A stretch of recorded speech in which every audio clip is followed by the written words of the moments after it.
साहब जी आगे कह रहे हैं सबका लक्ष्य क्या है? मोक्ष।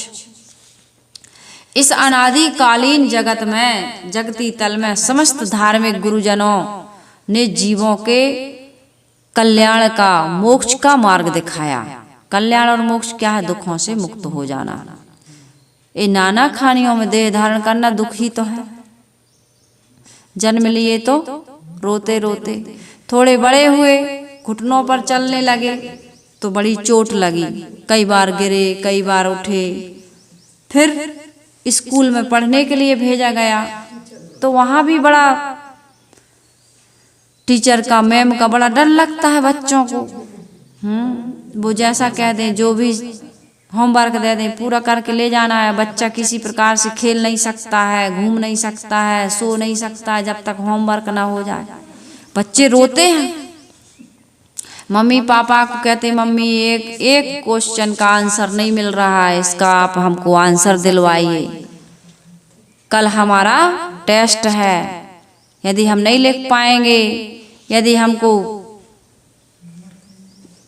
जो नंबर मिलता है ना उसमें यदि हमको एक गोल गोल बॉल मिल गई तो हमारा जीवन तो लुढ़क जाएगा। कहते ना बच्चे, तुम तो लुढ़क गए, परीक्षा में पास नहीं हुए, तो बच्चा बहुत दुखी होता है। फिर पढ़ लिख गया तो भैया अब जॉब लग जाए, इंटरव्यू में पास होंगे कि नहीं। इंटरव्यू में पास हो गए, नौकरी लग गई, अब आपको बॉस ने डांट दिया, मालिक ने डांट दिया, तो दुखी दुख है। पत्नी मिलेगी, पति मिलेगा, पता नहीं कैसे मिलेगा। आजकल तो बड़ी समस्या, और ज्यादा समस्या, क्योंकि सब कैसे हो गए, आत्मनिर्भर है सब, कोई किसी का सुनने वाला, सहने वाला है नहीं है। अब तो क्या होता है, एग्रीमेंट हो रहा, डील हो रही। अब तो शादी विवाह में प्रेम अब है नहीं। कहाँ रह गया प्रेम? अब सुनने की, सहने की, एक दूसरे के प्रति लगाव या प्रेम वो नहीं है, क्योंकि अब वो उम्र ही बीत जाती है। जिस उम्र में शादी होती थी पहले बच्चों की, बच्चियों की, वो उम्र क्या होती थी? इमोशनल वाली, भावना वाली। अब भावनाएं खत्म हो जाती हैं। मैंने एक लड़के से कहा तुम्हारी उम्र 26 से 30 साल कितने की हो? बोले 28-29 का हो गया हूँ साहिब जी। हमने कहा शादी वादी का? साहिब जी शादी की उम्र तो बीत गई, जब हम शादी करना चाहते थे वो उम्र बीत गई। अब घर वाले शादी करेंगे तो हो जाएगी, जब उनको करना होगा हो जाएगी। अब कोई शादी की, अब किसी प्रकार का, अब तो हम लोग जॉब कर रहे हैं, नौकरी कर रहे हैं, पैसा कमा रहे हैं, हो जाएगी जब शादी होनी होगी। तब वो जो भावना होती है 16 से 26 तक की, वो तो खत्म हो गई। खैर वो अलग बात है। मैं ये कह रही थी कि सभी धार्मिक गुरुजन क्या कर रहे हैं, मोक्ष और कल्याण के लिए एक स्वर से यही बता रहे हैं कि इस जगती तल में जीव जब से आया है तब से दुख पा रहा है। मैं दुख बता रही थी। इस संसार, जैसे कोई कैद हो जाता है ना जेल में, तो बड़ा दुखी होता है कि चाहे सब कुछ ले लो लेकिन हमको इस कैद से मुक्त कर दो। इसी प्रकार से संसार में, इस शरीरों में आ करके हम क्या हो रहा है, कैद हो रहा है। बहुत दुख है। और सदगुरु कबीर साहब जी ने तो बताया कि ज्यों ज्यों भीजे कामरी त्यों त्यों भारी होए, फुलवा भार न ले सके कह सखियन संग रोए, ज्यों ज्यों भीजे कामरी त्यों त्यों भारी होए। ये अभी तो अच्छा लग रहा है, क्योंकि अभी ये भारी नहीं हुई हमारी कामरी। 4 अवस्थाओं, 4 परत का कंबल भीग गया। और बाजार गई थी एक सुकोमल स्त्री, अब पानी गिरा तो गट्ठा भीग गया। और कंबल का भीगना, यदि डबल बेड वाला कंबल आप धोगे तो अकेले नहीं धो पाओगे, और धो तो लोगे लेकिन उसको बड़ा मुश्किल है धोना और सुखाना। तो वो तो 4 कंबल बेचने गई थी, 4 परत के कंबल धरी थी, और वो भीग गए बारिश में।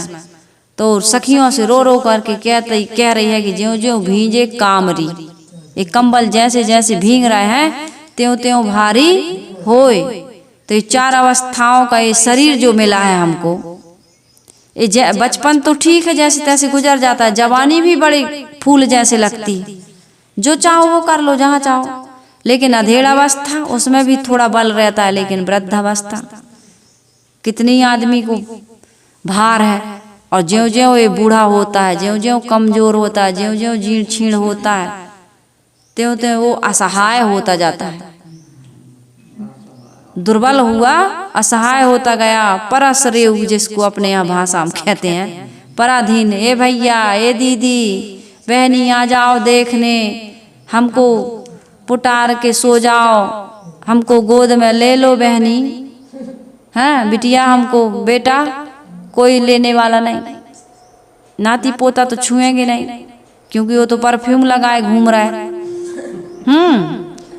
दादा दादी तो अब बदबू मार रहा है ना, नहीं मार रहा है। अब कौन परफ्यूम वाला कौन तुम्हें गोदी में लेगा।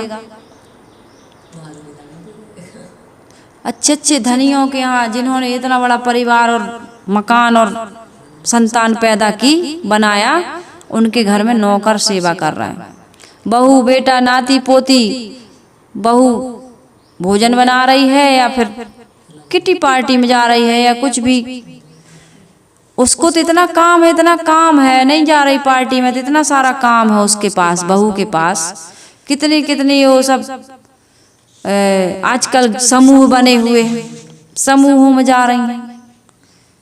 नौकरी नहीं कर रही तो समूह में जुड़ी है, आंगनबाड़ी में जा रही है, नहीं है कछु तो भोजन ही बनाने जा रही है ना, बैठी नहीं तो बटरा तोड़ने जा रही, बटरा तोड़ने जा रहा है। अपने यहाँ एमपी में खूब बटरा लगा है, मटर, बटरा नहीं समझते होंगे, मटर अपने यहाँ बटरा कहते हैं। मटर तोड़ने जा रहे हैं, बैठे थोड़े रहेंगे, मतलब काम कर रहे हैं। नाती पोता कहाँ गए हैं, हॉस्टल में पढ़ रहे हैं, या तो फिर जॉब लग गई तो वहाँ बाहर। और बूढ़े के पास कौन है, नौकर। बच्चों ने पैसा दे करके नौकर को, और तुम कहते हो कि हमारी संपत्ति काम आएगी, बच्चे काम आएंगे। जो संपत्ति थी ना, या जो तुमने जवानी में कमा, उसी की ब्याज में तुम्हारी सेवा हो जाती उसी नौकर से, जिससे आज तुम्हारे बहू और बेटे। लेकिन ये आशा तो न रहती कि अरे यार एक, अब मन अटका है, सेवा कर रहा है नौकर, और मन कहाँ लटका है।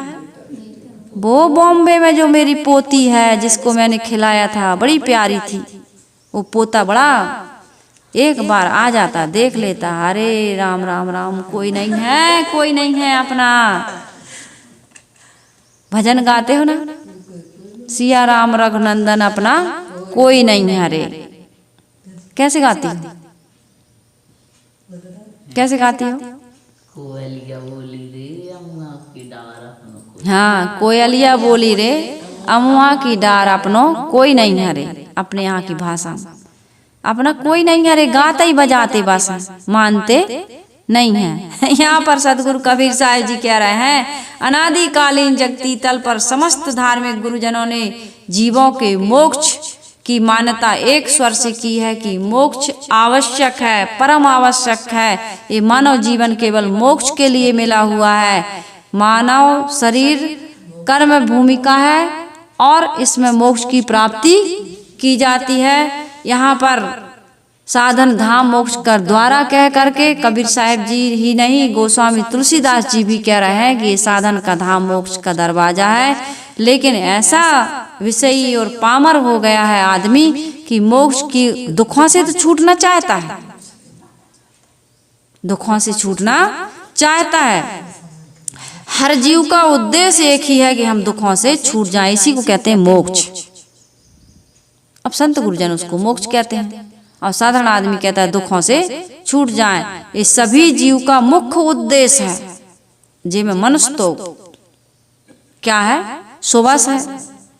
सभी जीव चींटी आ रही है, आप उंगली रख दो रास्ता बदल देगी। वो भी जानती है कि यहाँ बैरियर है, रुकावट है, बाधा है, भैया ऐसा ना हो कि मार दे हमको, है ना। वो भी भागते हैं, बचते हैं। तो हम सभी लोग क्या चाहते हैं, दुखों से मुक्त होना चाहते हैं। परंतु दुखों से मुक्ति का उपाय असंख्य विचार इस पर किए गए हैं। सारे धार्मिक संप्रदायों तथा आध्यात्मिक चिंतनों का एकमात्र लक्ष्य है कि जीव को दुखों से मुक्त किया जाए। चाहे मेरा जीव हो, चाहे आपका जीव हो। जब मैं मुक्त हो जाऊंगी तभी तो मैं आपको मुक्ति का रास्ता बता सकती हूँ। संसार के महापुरुषों ने कल्याण का रास्ता खोजा और जब मिल गया, उनका कल्याण हो गया, तो वो कल्याण के पथ हमारे लिए प्रशस्त करके गए। एक शब्द गुरुदेव का, साखी कह रही एक शब्द गुरुदेव का। एक शब्द क्या है? मोक्ष। सभी महापुरुष मोक्ष की चर्चा कर रहे हैं। एक शब्द गुरुदेव का, ताका अनंत विचार, लेकिन इस पर अनंत विचार किए जा रहे हैं, अनंत विचार। ये मोक्ष की व्याख्या बड़ी उलझी हुई हो गई इस पर, क्योंकि धार्मिक गुरु लोग और आध्यात्मिक चिंतक अपना अपना रास्ता अपने ढंग से बताए। कोई धार्मिक है तो कर्म कांडों में उलझा दिया, देवी देवता, वेद पुराण, शास्त्र, यज्ञ, हवन आदि, कथा, भागवत, इनमें अपने ढंग से बता रहा है, अपने ढंग से उन्होंने ग्रंथों की रचना की। तो सदगुरु कबीर साहिब जी कह रहे एक शब्द गुरुदेव का। गुरुदेव का एक ही शब्द है, क्या है? मोक्ष प्राप्ति करो, कल्याण प्राप्ति करो, दुखों से छुटकारा लो, उससे निवृत्ति लो। लेकिन ताका अनंत विचार, उसका विचार अनंत हो गया। और थाके मुनिजन पंडिता, वेद न पावे पार। सदगुरु कबीर साहिब जी कह रहे हैं कि थाके मुनिजन पंडिता और वेद न पावे पार। वेद भी नेति नेति कह के थक गए और पंडित जन उसकी मोक्ष की व्याख्या कर करके उलझ गए, लेकिन मोक्ष नहीं मिला, कल्याण नहीं मिला। क्यों नहीं मिला? क्योंकि वे अपने से बाहर खोज रहे हैं। अपने से बाहर मोक्ष और कल्याण मिलने वाला नहीं है, इसलिए आदमी दुखी है। इस दुख निवृत्ति के लिए आदमी क्या करता है? देवी खोजता है, देवता खोजता है, ईश्वर खोजता है, ब्रह्म खोजता है। इनकी कल्पना करना मतलब खोजना। कल्पना करने का अर्थ क्या हुआ? खोजना। सदगुरु कहते हैं कि जीव, मुनिजन, पंडित जन, पीर, पादरी, ये क्या है? ये जीव है। ये क्या है? जीव है। वेद शास्त्र, किताब, कुरान आदि समस्त धार्मिक ग्रंथों की रचना किसने की? जीव ने। झगड़ा एक बढ़ो राजा राम, जो निर्वार है सो निर्वाण। ब्रह्म बड़ा की जहाँ से आया, वेद बड़ा की जिन उपजाया, ईमन बड़ा की जेहि मन माना, और राम बड़ा की राम ही जाना। भ्रमी भ्रमी कबीरा फिरे उदास, तीर्थ बड़ा की तीर्थ का दास। सदगुरु कबीर साहिब जी कहते हैं झगड़ा एक बढ़ो राजा राम। संसार में, हे राजा राम, हे लोगों, संसार में एक बहुत बड़ा झगड़ा मचा हुआ है। क्या झगड़ा मचा हुआ है? झगड़ा एक बढ़ो राजा राम, जो निर्वार है सो निर्वाण। इसका जो निर्वार करेगा इस झगड़ा का, वो निर्वाण पद को प्राप्त करेगा, मोक्ष पद को प्राप्त करेगा। किस चीज का झगड़ा है? कैसे निपटाना है? कबीर साहिब जी पूछते हैं। झगड़ा एक बढ़ो राजा राम, जो निर्वार है सो निर्वाण। ब्रह्म बड़ा की जहां से आया, ब्रह्म बड़ा है कि जहां से कल्पना हो रही ब्रह्म की, वो बड़ा है। जहां से कल्पना हो रही वो बड़ा है। तो कहां से कल्पना हो रही? मनुष्य के अलावा कोई कल्पना करने वाला है? कौन कल्पना करता है? तुम ही कल्पना करते हो। ब्रह्म बड़ा की जहां से आया, और वेद बड़ा की जिन उपजाया। वेद बड़ा है कि तुम बड़े हो? वेदों की रचना करने वाला बड़ा कि वेद बड़ा? वेद काहे बड़े? इस पर विचार नहीं करते हो। वेद बड़ा की जिन उपजाया, और ईमन, ब्रह्म बड़ा की जहां से आया, वेद बड़ा की जिन उपजाया, और ईमन बड़ा की जेहि मन माना। ये मन बड़ा है कि मन की मान्यता बनाने वाला बड़ा है? मन कहाँ से बनता है? यदि जीव ना हो तो मन रहेगा। तो साहिब कह रहे ईमन बड़ा की जेहि मन माना। मन को मानने वाला कौन? भैया हम तो ये काम करेंगे, हमारा मन कह रहा हम तो ये काम नहीं करेंगे। तो मन को मानने वाला बड़ा कि मन बड़ा? राम को जानने वाला बड़ा कि राम बड़ा? भाई राम को जानने वाला बड़ा। राम की कल्पना करने वाला कौन है? ये राम राम राम राम कहने वाला कौन है? मैं बड़ा हूं, क्योंकि मैं राम राम राम राम कहता हूं। सदगुरु कबीर साहिब जी कह रहे हैं कि मैं देखता हूं संसार में भ्रम रहे हैं। भ्रम के कारण से तीर्थों में भटक रहे हैं लोग। लेकिन तीर्थों की स्थापना किसने की? वहां जा जा करके मंदिर किसने बनाए? उस मंदिर में घंटा बनाने वाला, टांगने वाला, बजाने वाला कौन है? घंटा बनाने वाला तुम हो, बजा टांगने वाले तुम हो, बजाने वाले तुम हो, मूर्ति बनाने वाले तुम हो, हम हैं। उसमें प्राण प्रतिष्ठा करने वाले हम ही लोग हैं, माथा टेकने वाले हम ही लोग हैं। नहीं तो पत्थर तो अनगढ़ पड़ा था वहां पर, पत्थर तो था लेकिन उसमें मूर्ति नहीं थी। अब कितने ऐसे लोग चमत्कार फैलाते हैं कि वहां से अमुक देवी धरती फोड़ करके प्रकट हो गई, अमुक भगवान मिले हैं वहां पर। कभी किसी ने बनाया होगा भाई उसको, उस मूर्ति को, अपने आप नहीं बनती। कुछ चीजें प्रकृति में अपने आप बनती हैं, ये भी बुरा भ्रम में मत रह जाना कि देखो साहब कह रही हैं कि किसी ने बनाई होगी मूर्ति। इसी प्रकार इस संसार को किसी ने कभी बनाया होगा। सीप कैसे बन जाती, घोंगी कैसे बन जाती? घड़ा तो कुम्हार बनाता है, लेकिन सीप घोंगी कैसे बन जाती? अपने आप बनती कि नहीं बनती? ये संसार को किसने बनाया, कब बना होगा, कहाँ बैठ के बनाया, कहाँ से ये सामग्री लाया होगा, ये समझ से परे बात है। इसको कोई बनाने वाला नहीं है, ये स्वतः है अपने गुण धर्मों से बना है, चल रहा है। इसको ना कोई चलाने वाला, कोई पानी भर के गिराने वाला नहीं है, कोई पूरब से पश्चिम हवा चलाने वाला नहीं है। ये प्रकृति के गुण धर्मों से सब कुछ चल रहा है। तो सदगुरु कबीर साहब जी कह रहे हैं कि थाके मुनिजन पंडिता वेद न पावे पार। वेद शास्त्र तथा किताब कुरान समस्त ग्रंथों के रचयिता जीव है। इस बात को आदमी नहीं समझ रहा, भटक रहा बाहर। आदमी मूल को पकड़ता ही नहीं है। पानी यदि मूल में डाला जाए, जैसे सींचे मूल को फूले फले अघाए। एक साधे सब साधिया और सब साधे एक जाए, और जैसे सींचे मूल को तो फूले फले अघाए। पानी कहाँ डालते हो? एक बच्चा था, मम्मी कहीं जा रही थी, बोले बेटा हम थोड़ा बाहर जा रहे हैं, बगीचे में इन पेड़ पौधों पर पानी डाल देना। तो कभी देखा तो था नहीं कि मम्मी कैसे डालती है, माँ कैसे डालती है।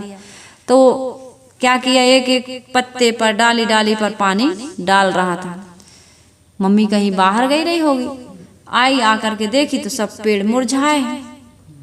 तो मम्मी ने कहा बेटा तुमने पानी नहीं डाला? मैंने कहा था। नहीं मम्मी आपने कहा था, मैं रोज डालता था। कहे तो पेड़ पौधे सूख कैसे रहे?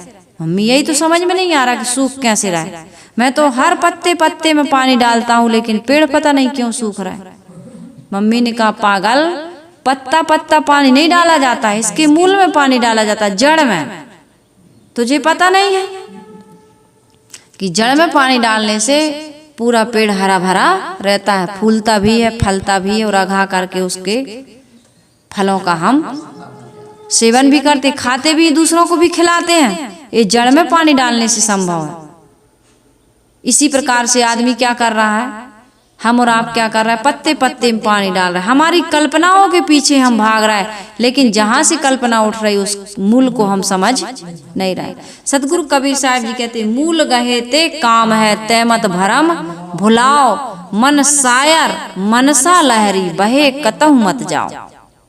मूल गहे ते काम है, मूल को गाओ। मूल क्या है? हमारी आत्मा, हमारी चेतना, हमारी आत्मसत्ता, जहां से सारे ज्ञान विज्ञान, सारी कल्पनाओं का सृजन, सारी कल्पनाओं की उत्पत्ति हो रही है।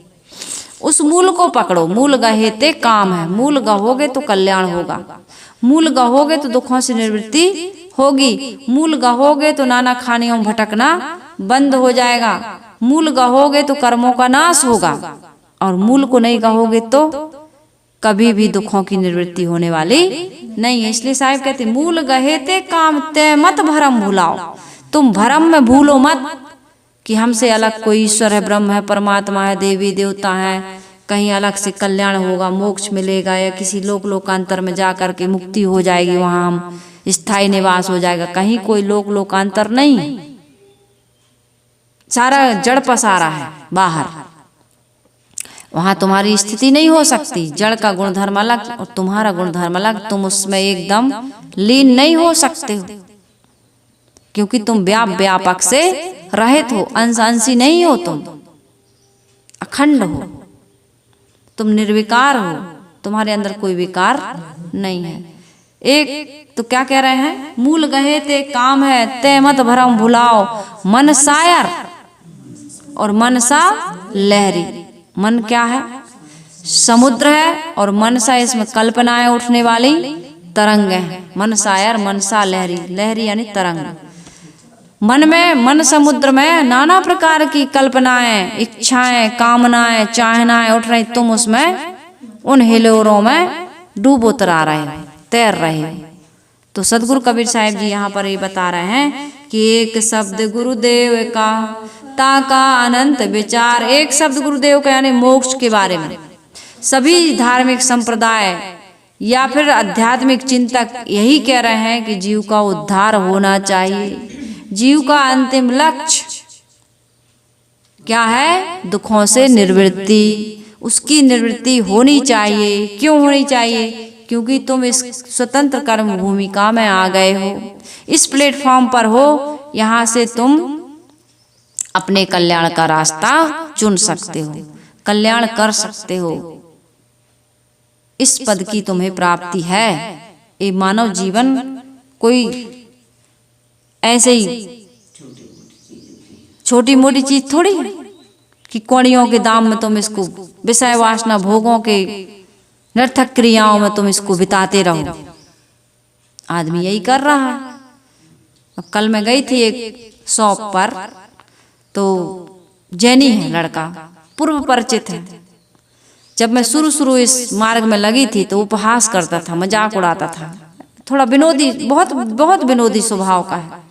कल जब हम उसकी दुकान पर थे, गाड़ी में बैठी थी मैं, तो बंद थे कांच, तो उनके गांव की कुछ 4-5 महिलाएं थीं, तो नाच नाच के उनको एकदम, जबकि वो हो गया होगा 45 साल का तो होगा, तो नाच रहा था ताली बजा बजा, सब मामियों को खूब हंसा रहा था और वो भी खूब हंस रही थी। फिर मैंने कहा भाई आज तो आप बड़े खुश हैं। मैं जब दुकान पर गई, क्योंकि मेरे मोबाइल का कांच टूट गया था, ऊपर का कवर, तो मैं गई वहाँ पर, तो वो बहुत गंभीर हो गया और कहने लगा कि गृहस्थी में बिल्कुल सुख नहीं है। अब समझ में आ रहा है कि इसमें सार कुछ भी नहीं, बड़ा मन, धन संपत्ति, पुत्र परिवार, पत्नी, भोगों से तृप्त नहीं होता है मन। खालीपन, जितनी उम्र बढ़ती जाए उतना खाली होता जा रहा हूँ, उतना ही बेचैन हूँ। तो मुझसे कहा कि साधु संतों को भी लोभ तो सताता है। हमने कहा भैया देखो, लोभ नहीं सताता है, जरूरतों की पूर्ति करनी पड़ती है। अब हम कहें कि लोभ सताता है, हमारे अंदर लोभ नहीं है, हम बिल्कुल कुछ भी न रखें, तो आश्रम बना है, आश्रम में आदमी रहते हैं, यानी साधिकाएं रहती हैं, भक्त आते हैं, प्रोग्राम होते हैं, तो इसकी कुछ जरूरत है और उस जरूरतों की पूर्ति के लिए पैसे की आवश्यकता है ना। अब इसको आप कहो कि लोभ है, तो ये लोभ नहीं है। लोभ वह कहलाता है कि आदमी जितना है प्राप्त में पर्याप्त नहीं समझ रहा है, सुख से नहीं खा रहा है, इसका सदुपयोग नहीं कर रहा है, बस जोड़ जोड़ अपनी संपत्ति का दूसरे को हकदार बना रहा है, दूसरे के लिए छोड़ के जा रहा है। तूने जो कमाया है दूसरा ही खाएगा, खाली हाथ आया है खाली हाथ जाएगा, जो ये भजन है, तो इस भजन को चरितार्थ कर रहा। खाली हाथ है, अभी भी है, लेकिन कहाँ है, बैंक में, कहाँ है, मकान में, कहाँ है, खेती में, हाथ में कुछ नहीं। इतना मकान लेते जाओ, इतनी दुकान लेते जाओ, इतना इसमें बिजनेस में, व्यापार में लगाते जाओ, 50 लाख आ गए तो 1 करोड़ हो जाए, फिर 1 करोड़ आ गए तो हम कोई फ्लैट ले लें, कोई दुकान ले लें, किराए से उठा दें। ऐसे ही फिर हमने उसको ब्याजे उठाए, और आ जाएंगे, और आ जाएंगे, और आ जाएंगे, और फिर तुम उपयोग कब करोगे, दान पुण्य धर्म कब करोगे, अपने शरीर में कब लगाओगे। अर्थात उस व्यक्ति की मैं बता रही थी कि भोगों में उसने कहा कि सुख, जबकि जब शुरुआत में मिला था तो मुझे कुछ ऐसी बातें उसने कही थी, उपहास भी किया और ऐसी बातें कही कि यार भोग में सुख है। बोला साधना में शरीर को संयम की कसौटी में कसने में सुख नहीं, अरे शरीर तो मानव जीवन तो इसी के लिए मिला है। बोला आवाज वो कह रहा है, इतना गंभीर हो गया, ऐसे चेहरा बना के कहा हो। हमने कहा आपके तो जैनी हैं आप, आपकी तो गुरु लोग आते हैं, साध्वी जन आती हैं, तो बहुत बड़े बड़े फंक्शन होते। कहते होते हैं जी, देखा है मैंने, इसलिए मैं कह रहा हूं लाइफ तो आप ही की अच्छी है, गोल्डन लाइफ आप लोगों की है। हमने कहा आप भी जी सकते हैं। कहे अब क्या जी सकते हैं, इतना हम लोगों का मन ऐसा हो गया है, तो इस मन को करने वाला कौन है? साहिब कह रहे हैं कि इस मन का, इस तन का, इस जीवन का सदुपयोग किस चीज में था? दुखों से छूटने में। तो एक शब्द गुरुदेव का ताका अनंत विचार, थाके मुनिजन पंडिता वेद न पावे पार। ये पूजा, ये प्रार्थना, ये वंदना हमारा दुख दूर कर देंगी, इससे कुछ सात्विक मनोरंजन होता है, लेकिन पूर्णतः दुखों की निवृत्ति में समर्थ नहीं है। इसके लिए हमें क्या करना होगा? अपनी जीवन की वासनाओं को काटना होगा, जो वासना बना रखे हैं। वासनाओं को काटने के लिए ये सारे, लेकिन ये क्या है, रास्ते थोड़े उबड़ खूबड़ है, उबड़ खाबड़, थोड़ी पगडंडियां हैं, इर्ची तिरछी रास्ता है। लेकिन जो संत महात्मा, जो आध्यात्मिक चिंतक हैं, उन लोगों ने इन पगडंडियों को पूरा हटा दिया, सीधा डामर रोड, हाईवे रोड, या फिर कह दो सीधा हेलीकॉप्टर से ऊपर ऊपर उड़ जाओ, है ना, हवाई जहाज से, आकाश मार्ग, जहाँ कोई ट्रैफिक नहीं। इस प्रकार का रास्ता उन्होंने बताया, सीधा अपने आप से जुड़ो। आपको ये इधर इस नदी में, इस तीर्थ में, इस माला जपो, ये करो, ये सब करने की जरूरत। माला तो कर में फिरे, जीव फिरे मुख माही, और मनुआ तो चहुदिस फिरे। कबीर साहिब जी ने कहा ये तो सुमरन नहीं। श्वासों की माला से अपने आप को जोड़ दो। श्वासों की माला है, जितनी बार श्वास आ रही है जा रही है, इसमें अपने आत्म स्वरूप का चिंतन करते रहो। क्या करना है? आत्मा राम का जाप करना है, अपने स्वरूप का चिंतन करना। ये श्वासें आ रही और जा रही, यही तो मड़का है। एक एक श्वास कितनी कीमती है, इस श्वास को हम व्यर्थ न बिताएं। इसलिए सदगुरु कबीर साहिब जी यहाँ कह रहे हैं कि थाके मुनिजन पंडिता वेद न पावे पार। धर्म ग्रंथ कितने बने हैं? वेद ही नहीं, असंख्य धर्म ग्रंथ बन गए। जब से पढ़ना लिखना शुरू हुआ, ज्ञान विज्ञान का विकास हुआ, तब से महापुरुषों ने अपने अपने अनुभव सदग्रंथों में अंकित करते गए। तो कितना पढ़ोगे? एक जीवन में सभी ग्रंथों का, मतपंथ संप्रदायों का चिंतन करना असंभव बात है। इसलिए आप तो अपने आप का चिंतन करो। कुछ भी पढ़ना पढ़ाना ये सब क्या है? व्यसनी और मूर्खों का काम। जो अपने आप को जान लेता, अपने अज्ञान को जान लेता है, वो व्यक्ति क्या है? पंडित है, ज्ञानी है, समझदार है, विवेकी है।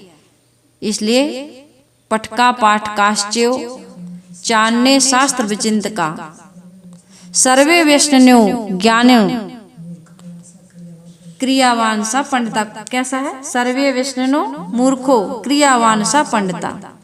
सभी लोग व्यसनी और मूर्ख हैं, जो क्रियावान है वो पंडित है। पढ़ते पढ़ते पढ़ते उम्र बीत जाती है, पढ़ पढ़ के पत्थर भुआ, लिख लिख भया जो ईंट, अंतर घट में प्रेम की लगी ने को छींट। हमारे अंदर में प्रेम नहीं आया। किसके प्रति? आत्मा के प्रति, अपने प्रति, अपने उद्धार के प्रति हम जागरूक नहीं हो रहे हैं। सदगुरु कबीर साहिब जी कह रहे हैं कि भाई परख करके क्या करो तुम? विषयाशक्ति का त्याग कर दो, क्योंकि इसी से सारे दोष उत्पन्न होते हैं। इन दोषों से मुक्त होने के लिए आपको क्या करना है? विषयाशक्ति का त्याग करना है। विषयाशक्ति को त्याग दो, फिर तुम्हारे जीवन का सारा दुख दूर हो जाएगा। मोक्ष प्राप्ति अर्थात दुखों से छुटकारा, इसके साधन क्या है? संसार के असंख्य विचार, असंख्य देवी देवता, असंख्य कर्म कांड, असंख्य तीर्थ मूर्त, लेकिन इसमें आदमी ठगा रहा है, अपने आप को नहीं जान पा रहा है। या तो वो विषय भोगों में लगता है या फिर तीर्थ मूर्त कर्म कांड में लग जाता है। अपने से बाहर नहीं खोजना है। सदगुरु कबीर साहिब जी कहते हैं, जाको ध्यान धरे विधि हरिहर मुनिजन सहस 88, सो तेरे घट माही विराजे परम पुरुष अविनाशी, पानी में मीन प्यासी, मुझ सुन सुन आवे हासी। तो हम सबको क्या करना है? अपने मानव जीवन को सफल सार्थक, इसकी कीमत समझ करके सफल सार्थक बनाना है। कैसे बनाएंगे? विषय शक्ति का त्याग करके, और मन की कल्पनाओं में जो हम भटक रहे हैं उसका भी त्याग करें। अपने आत्म स्वरूप विषयों का त्याग कर दें। विषयों का त्याग करना अर्थात अनावश्यक निर्थक क्रियाओं का त्याग। देखना सुनना सूंघना सबको पड़ेगा, लेकिन जो अनावश्यक क्रियाएं हम कर रहे हैं उसका त्याग करो। इसका चिंतन आपको हमको सबको करना है कि अनावश्यक क्रियाएं क्या हो रही हमसे, क्योंकि सबकी स्थिति अलग अलग है ना। उस स्थिति के अनुसार निरर्थक क्रियाएं जितनी भी हैं, चाहे वो फैशन की हो, चाहे वो व्यसन की हो, चाहे मैथुन की हो, इनको त्याग दीजिए। और त्याग करके नाना कल्पनाओं में जो हम भटक रहे हैं, कल्पना का विषय ये आचरण का मैंने कहा, अब हो गई कल्पना। मन से भी भटक रहा है, इंद्रियों से भटक रहा है, मन से भटक रहा है, कल्पनाओं में कल्पनाओं की उड़ान भर रहा है, उसको भी त्यागना है। हमसे अलग कोई ईश्वर ब्रह्म परमात्मा नहीं। बस जिस दिन हमारे कर्म शुद्ध हो गए और जिस दिन हम अपने आप में ठहरने का, रुकने का काम पूरा कर लिए, उस दिन हमें अपने आप में मोक्ष और कल्याण की प्राप्ति होगी, दुखों की निवृत्ति होगी। इसी उद्देश्य को लेकर के कबीर आश्रम देवरी, जिला नरसिंहपुर, मध्य प्रदेश से साध्वियों के आश्रम से ये सत्संग आप तक पहुंचाने का प्रयास किया जा रहा है। हमारा आपका सबका कल्याण हो, दुखों की निवृत्ति हो। इन्हीं शुभकामनाओं के साथ आइए हम सभी लोग मिलकर के गुरुदेव की वंदना कर लेते हैं।